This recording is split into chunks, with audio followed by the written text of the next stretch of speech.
یو کلی و. په هغه کلی کې یو سړی په یو زوړ کور کې اوسېده چې نوم یې سلمان و. د سلمان یو ښځه وه چې نوم یې سلما و. دواړه ډېر غریب و خو ایمانداره و.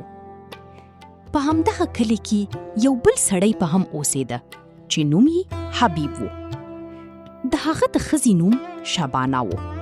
یوه ورځ د سلمان د کور خواته یو سوداګر روان و چې ناڅاپه یې سلمان آواز واورید چې ویل چلی واخلی، چلی واخلی.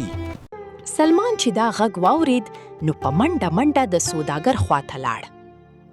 سلمان ورته وویل السلام علیکم، دا چلی مې ډیره خوښه شوه، خو دا به په څو خرڅوئ؟ سوداګر ورته وویل دا خو زه په 12,000 روپۍ خرڅوم. سلمان ورته ویل دا خو ډیره ګرانه ده.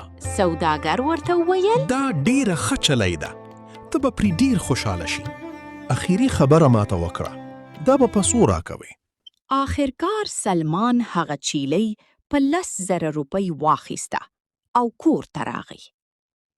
سلمان خپلې ښځې ته وویل هی ښځې، ما خو چیلی واخیسته. ښځه یې په منډه منډه راغله.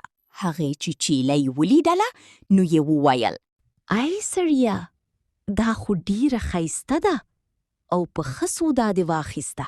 خو کله چې شپه تېره شوه او سهار شو، د سلمان ښځه د چیلۍ خواته لاړه.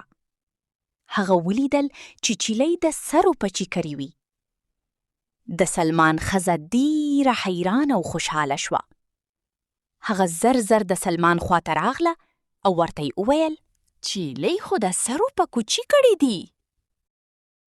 هم د هغه شان ځان ته یو غټ کور جوړ کو او هم په هغه کې یې خپله ژونده تېروله.